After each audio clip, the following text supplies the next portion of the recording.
예배 계시면 인사합니다. 주님의 이름으로 사랑하고 축복합니다. 주님의 이름으로 사랑하고 축복합니다. 지난주 우리 어머니를 떠나보내고 또 장례로 또 많이 애쓰셨는데요. 우리 최우기 집사님, 또 권옥성 권사님 또 오셔서 오늘 함께 예배 드리고 있습니다. 하나님께서 귀한 가정을 성령으로 붙들어 주시고 또 이 장례 예식을 통해서 하나님께서 귀한 가정 더욱 큰 은혜와 복을 주실 줄 믿습니다. 갑자기 죽음은 그렇습니다. 죽음으로 갑자기 우리에게 찾아오는 것이죠. 준비되어 있더라고 해도 참 죽음은 참 힘든 겁니다. 네, 우리 믿는 이들에게는 소망이 있습니다. 장례 때마다 그런 말씀을 전했지만 하늘 소망을 품고 살아가야죠. 이 땅 잠깐 머무른 겁니다. 잠깐. 우리 가운데 90세 이상 사신 분도 계시지만 잠깐이에요. 그렇죠? 잠깐 지내온 것 같으시죠? 그래요. 근데 하나님 나라에서 영원한 정말 평강의 삶을 이제 누리며 사는 것을 기대하면서, 그러나 이 땅 가운데서도 믿음으로 나아갈 때 하나님께서 우리와 함께 하시고 또 영원한 하나님의 나라를 우리에게 덧입혀 주실 줄 믿습니다. 자, 이제 오늘 로마서 8장 말씀 이제 계속 묵상합니다. 로마서 8장이 아마 로마서에서 가장 중요한 부분 중에 하나이기 때문에 굉장히 지금 오랫동안 이 말씀들을 함께 나누고 있는데요. 말씀 한 절 한 절 묵상하면서 하나님께서 주시는 말씀을 또 듣고 더욱이 성령장이라고 이렇게 표현합니다. 성령님이 우리와 함께 하시고 도우시는 그 은혜, 말씀 속에서 전체 주제는 성령이 주시는 자유예요. 성령이 어떠한 자유를 주시면서 어떻게 우리를 도우시는지 또 오늘도 말씀에 큰 은혜를 받는 분들 다 되시기를 바랍니다. 자, 이제 지난주 이어서 성령은 우리를 도우시는 성령님이라는 제목으로 두 번째, 다음 주도 동일한 제목이에요. 말씀을 나누는데요. 오늘 이제 부제는 뭐냐? 성령님은 우리에게 긍정적인 시각을 주신다. 긍정적인 시간을 주신다. 지난주는 성령님은 우리를 도우신다. 어떻게 도우시느냐? 우리의 소원을 회복시켜 주신다. 오늘은 성령님이 우리를 도우시는데 긍정적인 시각을 주신다 하는 것이 오늘 이제 부제입니다. 이제 거기에 대해서 우리 함께 말씀을 나누고요. 이제 그 말씀을 또 이해하기 위해서 가끔만 이렇게 반복되어서 지루한 면은 있지만 앞에 부분들을 이 8장에 대한 것도 다시 한번 정리하고 오늘 말씀도 함께 나누겠습니다. 자, 8장 조금 전 말씀드린 것처럼 성령이 주시는 자유. 이전에는 우리가 유괴에 속했습니다. 죄의 종으로 살았습니다. 그러나 이제 하나님의 자녀로 거듭나게 하죠. 성령을 통해서 성령이 주시는 자유를 8장에서는 말하고 있습니다. 성령은 생명의 영입니다. 우리에게 생명을 주는 영. 죄의 종으로 살 때는 죽음밖에 없습니다. 결국 죄는 사망으로 가기 때문에. 그러나 성령이 우리 안에 오셔서 우리에게 참된 자유, 생명을 주셨다는 겁니다. 그래서 로마서 8장 시작하면서 뭐라고 선포합니까? 생명의 성령의 법이 죄와 사망의 법에서 너를 해방하였다. 생명의 성령의 법이 죄와 사망의 법에서 우리를 해방시켰다. 자유함을 주셨다. 생명을 주는 성령이다라고 말씀하셨습니다. 그래서 그 성령이 우리에게 오시면 먼저 우리의 생각을 바꾸어 오십니다. 오늘 말씀과 어찌 보면 비슷한데 육의 생각을 영의 생각으로, 부정적인 생각에서 긍정적인 생각으로 우리의 생각들을 바꾸어 주시는 분이 성령입니다. 그래서 이전에는 어떻게 살았느냐? 우리가 죄의 종으로 살 때 정말 죄의 종으로 노예로 살았던 거죠. 육적인 것, 세상적인 것, 나를 위해서 그동안 살았는데 성령이 우리 안에 오셔서 성령으로 충만하게 체험받으면 이제는 영적인 것에 관심을 가지고 영적인 것을 추구하며 살아가게 된다라는 겁니다. 그래서 성령이 우리 안에 오시면 자녀의 영을 우리에게 주신다는 겁니다. 양자의 영이라고 또 표현하잖아요. 하나님의 자녀가 되는 권세를 얻는 겁니다. 예수님만이 하나님의 독생자이죠. 친아들이지만 우리는 이제 양자애로 입적되었다라는 거, 하나님의 자녀가 되는 겁니다. 그 전에는 뭐라고요? 종의 영을 가졌어요. 죄의 종으로 살아갔어요.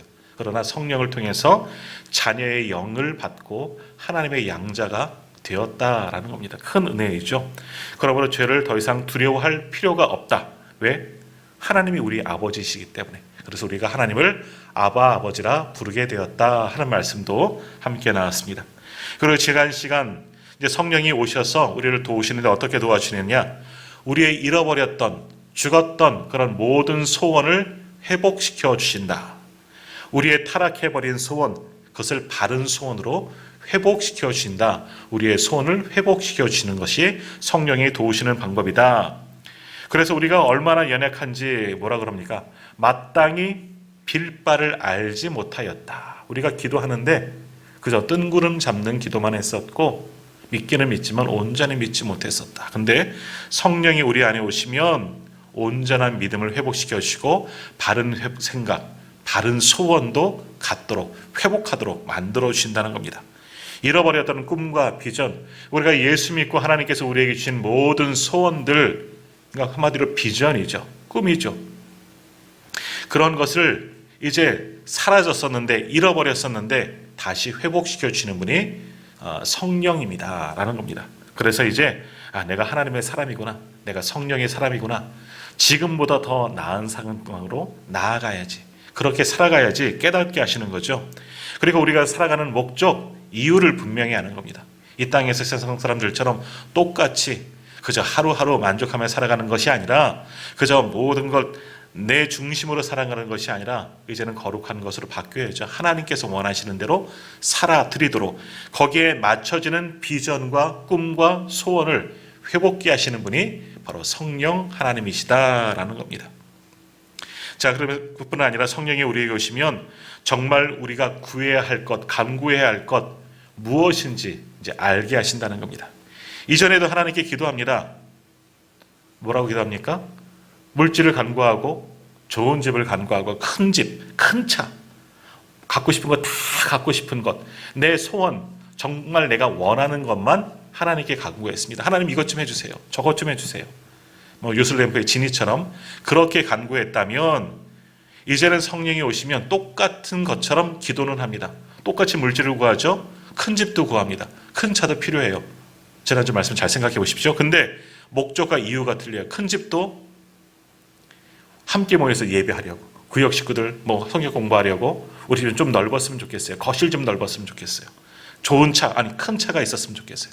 우리 사랑방 식구 다 태우고 예배도 하고 놀러도 가고 이런 차 봉사하려고.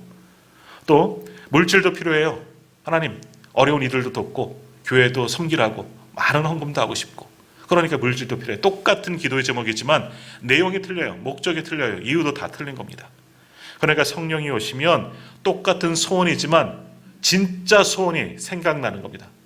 소원을 회복시키시고 꿈과 비전을 깨닫게 하시는 분이 성령 하나님이시다. 우리의 소원을 회복시켜 주시는 분, 그분이 바로 성령님이시다라는 겁니다. 여기까지가 이제 지난주 이야기고요. 이제 오늘 우리가 함께 나눌 말씀은 뭐냐? 성령님은 우리에게 오셔서 우리를 도우시는데 또 무엇을 도와주시느냐? 우리에게 긍정적인 시각을 주신다. 긍정적인 마음을 주신다. 모든 것이 다 좋게 보인다는 겁니다. 그리 아니하실지라도 뭐 한다고요? 감사해요. 아까 찬양했잖아요. 한 번 더 할까요? 그리 아니하실지라도 감사해요. 상황은 좋지 않아요. 다 안 좋아요. 힘들어요. 하지만 성령으로 충만하면 그 상황조차도 좋은 것으로 긍정적으로 바꾸어 볼 수 있는 능력을 주신다는 겁니다. 자, 28절 말씀, 오늘 본문 28절 말씀 우리 같이 한번 읽도록 하겠습니다. 28절입니다.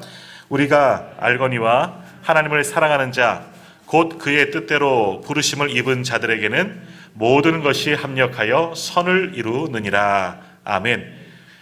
우리가 알거니 하나님을 사랑하는 자, 곧 그 뜻대로 부르심을 입은 자들, 성령 충만한 자들 어떻게 된다고요? 모든 것이 합력하여 선을 이룬다. 하나님께서 모든 것을 다 동원해서 우리를 위해서 선을 이루어 주신다. 그렇게 말씀해도 되죠. 또 다른 의미는 뭐냐? 모든 것이 다 좋아 보인다라고 해석을 해도 된다는 겁니다. 자, 고난이 옵니다. 환난이 옵니다. 그럴 때는 이전에는 어떻게 했습니까? 나는 왜 이렇게 운이 억세게 없나? 무슨 마가 끼었나? 우환이 꼈나? 인상 쓰고 내 인생 왜 이럴까? 한탄을 했습니다. 보통 다 그러지 않습니까? 고난이 오고 환난이 오면 많이 힘들어했습니다. 원망스럽고 불평이 나고 화도 나고 이랬어요. 그런데 어느 순간 고난이 와도 환난이 와도 대수롭지 않게 생각됩니다. 물론 걱정은 되지만 그러나 이것조차도 내게 유익이다라고 바꾸어지는 그런 마음이 생긴다는 겁니다. 자, 이런 것을 성령님께서 하신 일이다라는 겁니다. 그러니까 성령님은 우리에 오셔서 도와주시는데 어떻게 도와주시나 긍정적인 시각으로 바꾸어주시는데 똑같은 문제를 좋은 것으로 보게 하신다는 겁니다. 모든 것, 만사가 다 좋게 보이는 해석을 달리하게 되는 그런 능력을 우리에게 주신다는 겁니다. 자, 성령님께서 우리의 인격 속에서 일하시죠. 그래서 우리의 인격 속에서 우리를 변화시키는데 처음에는 어떻게 변화시키느냐? 감동을 줍니다. 감동을 받게 합니다. 그래서 성령 충만하면 예배드리다가 말씀을 듣다가 또는 찬양을 하다가 기도를 하다가 어떠한 이야기를 들어도 감동을 받고 울컥해요. 찬양을 하는데 왠지 모르게 그냥 눈물이 난대요. 말씀을 봐도 아버지 하면서 그냥 눈물이 나요. 이런 감동을 처음에 주신다는 거예요.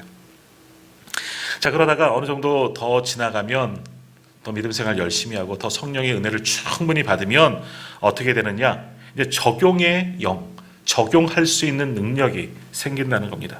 그러니까 똑같은 상황, 모든 것을 이제 말씀으로 하나님께서 원하신 대로 적용하고 해결하려는 그런 능력을 생긴다는 거죠. 한 단계 넘어서는 겁니다. 그저 감동을 받고 그 수준이 아니라 이것을 달리 보고 해석하고 내 삶 속에서 적용하려고 하는 그런 판단이 생긴다는 겁니다. 영적인 것을 추구하고 하나님께서 정말 원하시는 것을 알게 되고 그렇게 믿음으로 나아가게 된다라는 겁니다. 그러니까 힘들고 어려워도 그것을 돌파할 수 있는 능력이 생기는 겁니다. 똑같은 고난이었지만 예전에는 그 고난 앞에 쓰러지고 넘어집니다. 너무나 그 문제가 너무나 커서 야, 이거 안 되겠구나. 나는 안 돼. 하지만 성령이 주시면 성령으로 충만하게 체험받으면 이길 수 있어요. 그것을 돌파할 수 있어요. 왜?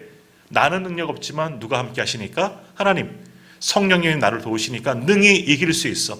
고난이 와도 대수롭지가 않은 겁니다. 돌파할 수 있기 때문에. 성령님께서 우리의 시각을 완전히 긍정적인 것으로 바꾸어지기 때문에 전혀 문제가 안 돼요. 괜찮아요. 이런 것 좀 그까이 거 하면서 그냥 다 넘어갈 수 있는 겁니다. 자, 우리가 인생의 환난, 고난 이런 말 참 많이 사용합니다. 아유, 참 힘들어, 어려워. 하지만 예수 믿으면 성령으로 충만하면 그냥 내게 어떠한 인생의 자극이 왔구나라고 생각하게 되는 겁니다. 그냥 목이 한번 물린 정도, 그냥 어떤 조그만 자극 정도가 왔다고 생각되어지는 거예요. 다른 사람이 나를 공격해도 예전엔 너무 힘들었어요. 왜 그럴까?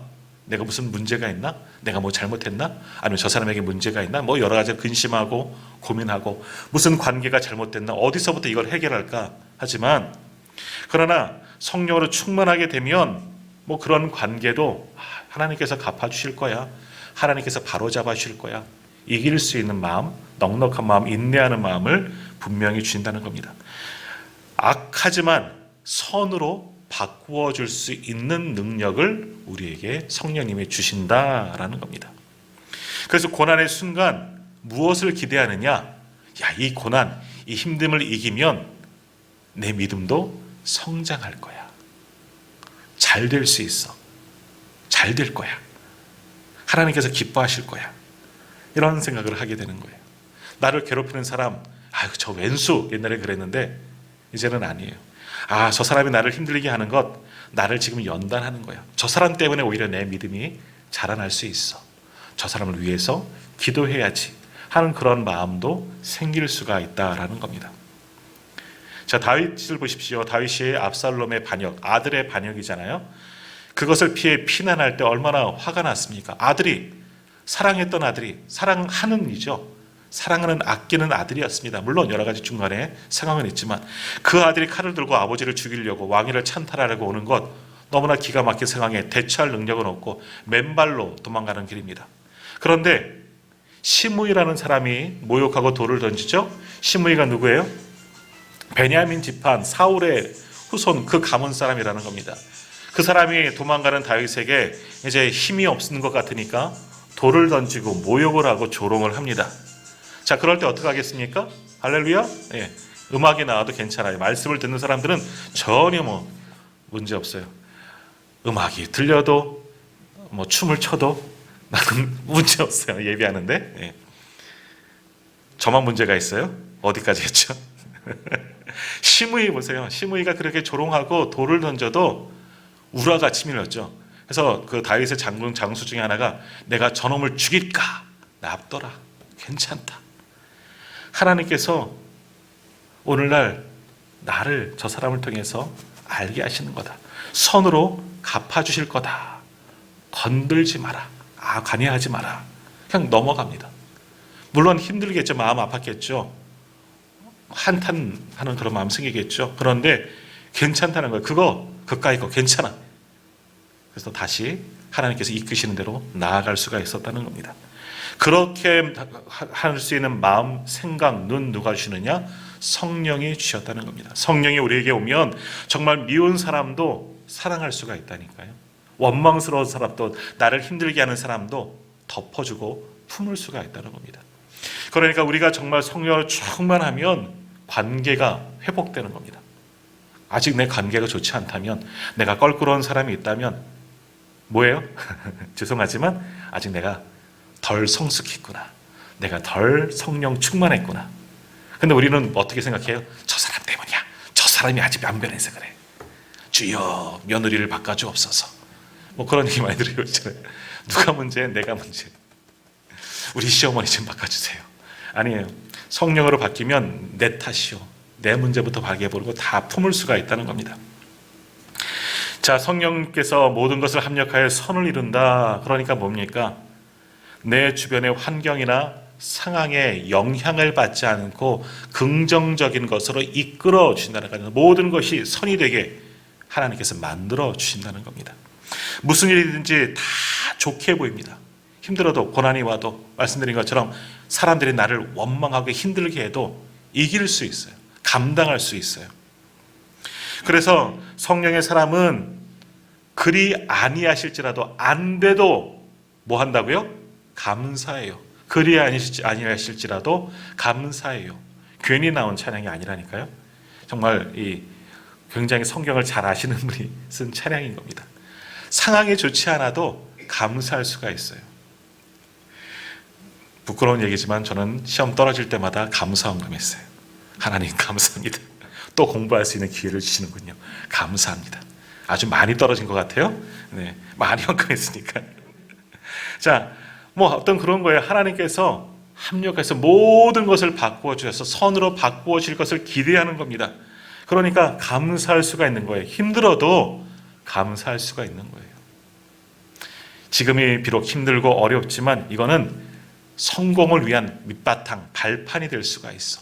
하나님께서 분명히 그렇게 만들어 주실 거야. 그런 믿음이 생긴다는 겁니다. 자, 그러면 어떨까요?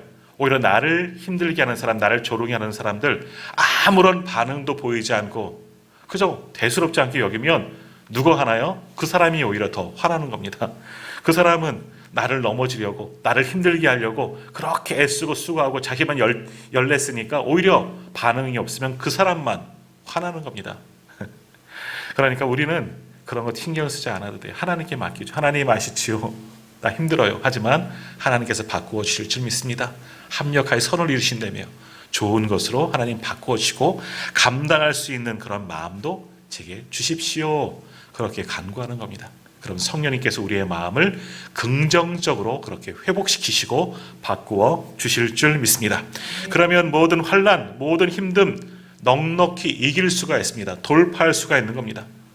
전혀 문제가 되지 않는 겁니다. 그래서 이처럼 성령님께서 우리에게 긍정적인 생각을 주시는 분, 긍정적인 생각을 갖도록 도우시는 분, 그렇게 행동하고 실천하도록 인도하시는 분이 바로 성령 하나님이시다. 성령 하나님이 하시는 일이에요. 그것이. 자, 출애굽 후 지난번에 저희도 말씀드렸지만 모세가 12명의 정탐꾼을 가나안 땅에 먼저 탐지하도록 보내죠. 40일간 가나안 땅에 정말 약속의 땅이 맞는지 젖과 꿀이 흐르는 땅이 맞는지 그렇게 보내게 됩니다. 자, 그런데 12명의 사람들 가서 무엇을 보고 오느냐? 정말 풍성한 과일도 갖고 오죠. 포도송이도 갖고 오죠. 그 땅에 아름다운 열매들을 갖고 옵니다. 야, 약속한 땅이 맞구나. 근데 보고는 뭐라고 합니까? 그 땅에 들어갈 수 없습니다. 왜? 우리가 무엇을 보았다? 그 땅에는 아낙 자손을 보았습니다. 아낙 자손은 누구냐? 골리앗과 같은 사람들이에요. 거인 족속들. 예전에 그렇게 그런 사람들이 있었나 봐요. 골리앗 같은 기골이 장대한 그런 거인족들도 있습니다. 우리는 그들 앞에 메뚜기와 같이 지극히 작은 자입니다. 가면은 다 죽습니다. 이런 보고를 한 겁니다. 부정적인 보고를 하게 되는 거죠. 똑같은 상황을 봤습니다. 그런데 똑같은 상황을 본 여호수아 갈렙은 뭐라고 보고합니까? 아닙니다.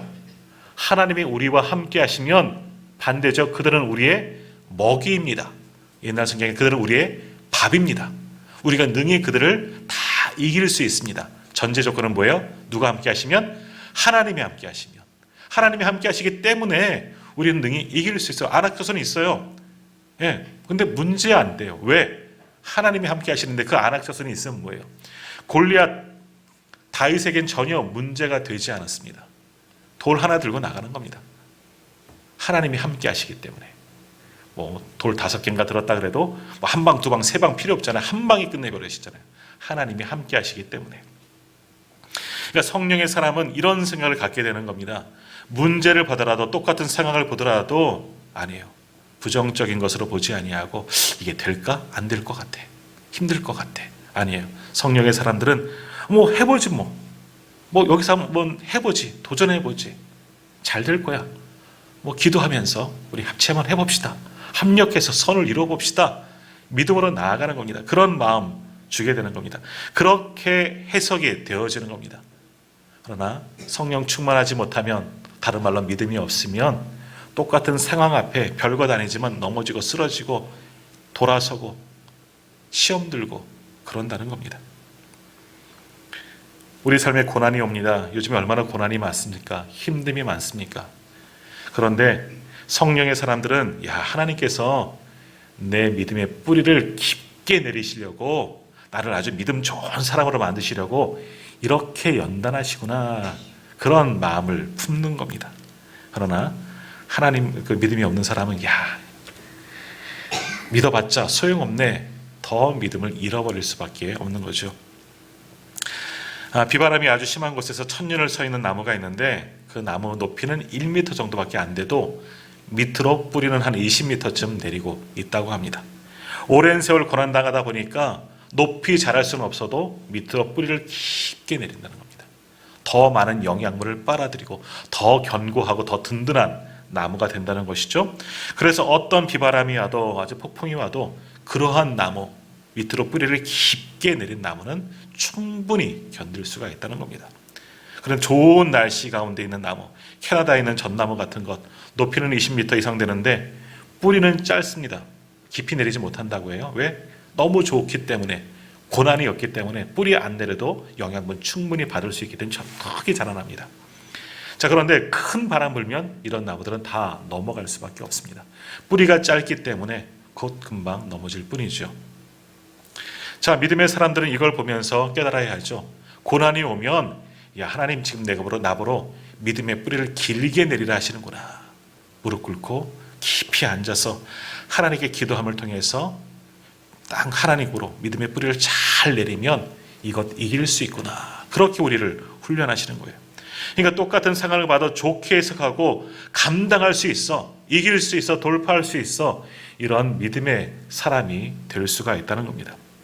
자, 그래서 고린도전서 10장 10절에 13절에 보면 이렇게 말씀하죠.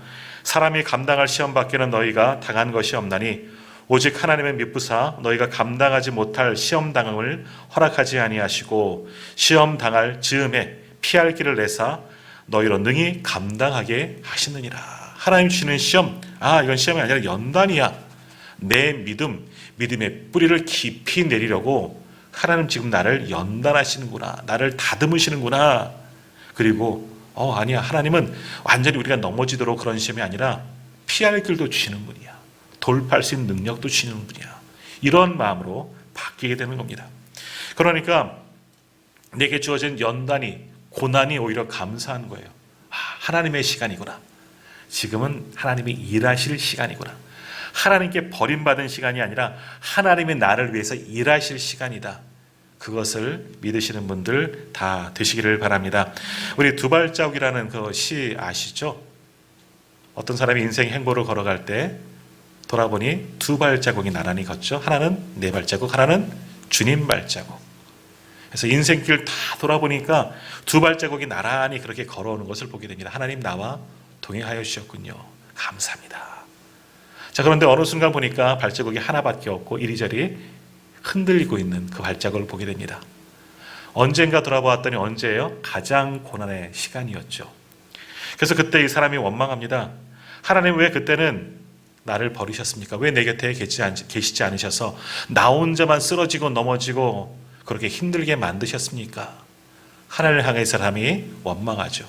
그때 하나님 뭐라고 말씀하셨습니까? 아니다. 그때 그 발자국 누구 발자국이니? 한번 자세히 봐라. 누구 발자국이에요? 하나님 발자국이에요. 내가 그때 너를 업었노라. 너가 힘들 때 내가 너를 업고 내가 그렇게 힘들게 나도 갔다. 가장 어려운 순간에 너와 함께 하였다라고 말씀하는 겁니다. 그렇습니다. 우리의 고난의 순간 하나님의 백성들이 고난받고 있을 때 하나님이 더 아프신 겁니다. 하나님 더욱더 함께 하시는 겁니다. 우리를 친히 안으시고 업으시고 우리 등 뒤에서 밀으시고 우리와 늘 동행하여 주시는 줄 믿습니다. 그러나 성령 충만한 사람들은 하나님이 늘 함께 하신다는 걸 믿고 믿음으로 나아가면 되는 겁니다. 나 혼자 아니에요. 내 곁에는 하나님이 계시고 성령님이 우리를 도우시고 또 우리를 도울 함께할 믿음의 동지들이 우리 옆에 다 계시잖아요. 함께 나가는 겁니다. 함께 나가면 이길 수 있는 겁니다.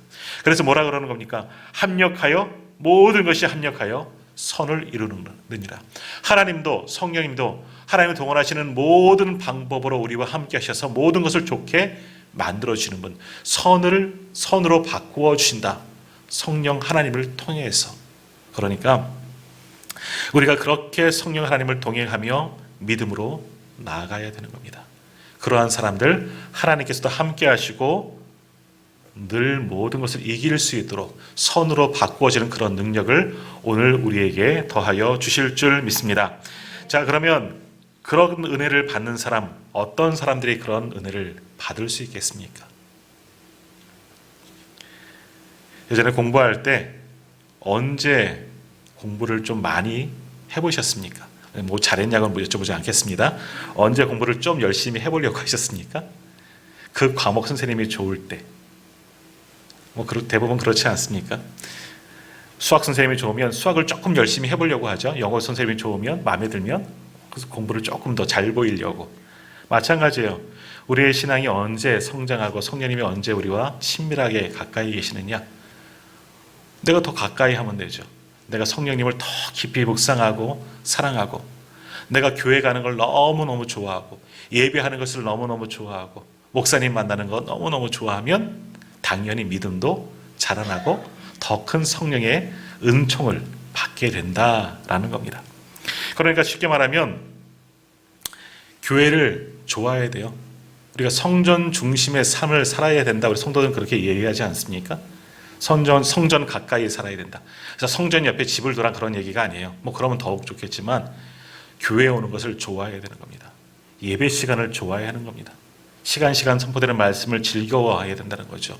이 자리에 와서 주님을 찬양하고 예배하고 기도하는 것, 그것을 기뻐하고 감사할 수 있어야죠. 또 하나님께 세우신 목회자를 좋아해야 돼요. 목사님을 다 좋아해야 돼요. 그래야지 믿음도 좋아져요. 근데 사단은 그런 걸 싫어하게 만들죠. 교회 가는 것을 힘들게 만들고 무슨 하여간 상황을 다 만들어요. 교회 못 가게. 그리고 교회가 싫어지게 만듭니다. 교회를 험담하게 만들고요. 또 목사님을 뒷담화하게 하고요. 목사님의 흠을 잡고 그래요. 왜 그럴까요? 하나님께 나아가는 길을 막는 거죠. 내 믿음 좋아지는 것을 막는 겁니다. 성령 충만한 삶을 살지 못하도록 사단이 막는 겁니다. 사단은 이렇게 부정적인 마음을 갖게 하는 겁니다.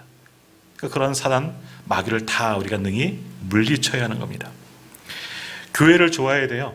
예배드리는 것을 좋아해야 되고 이건 성도의 의무 아니겠습니까? 그래야 믿음도 자라고 성령으로 충만합니다.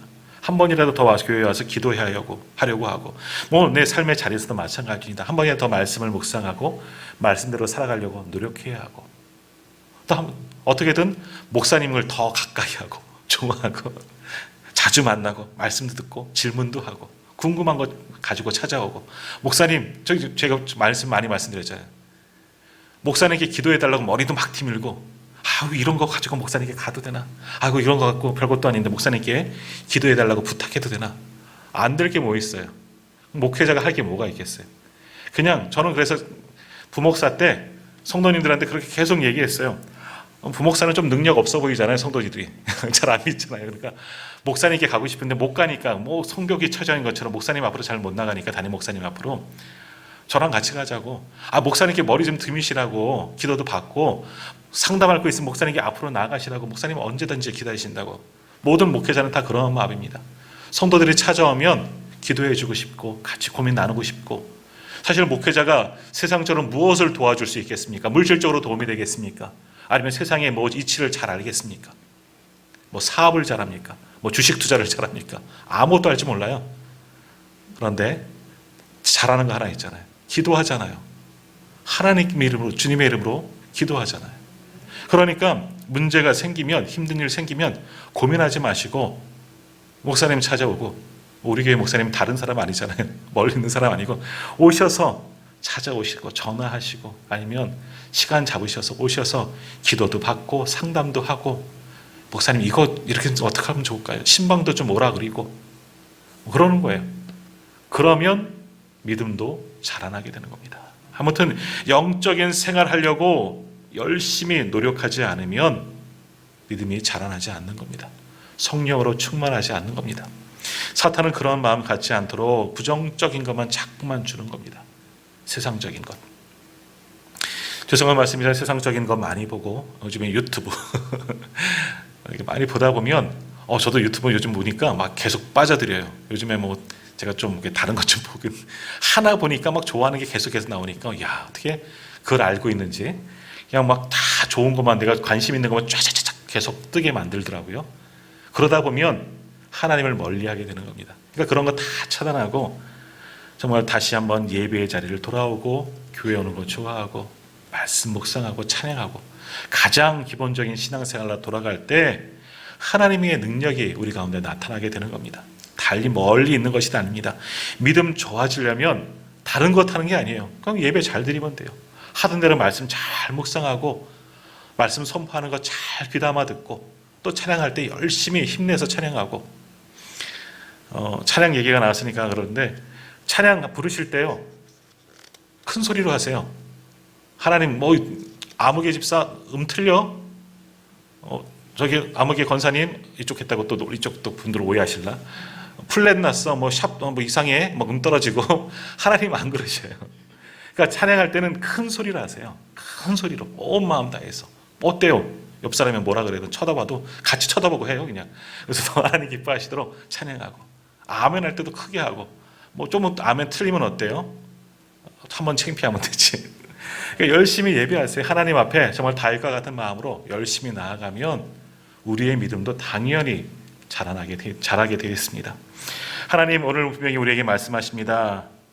하나님을 사랑하는 자, 곧 그 뜻대로 부르심을 입은 자들에게는 모든 것이 합력하여 선을 이루느니라.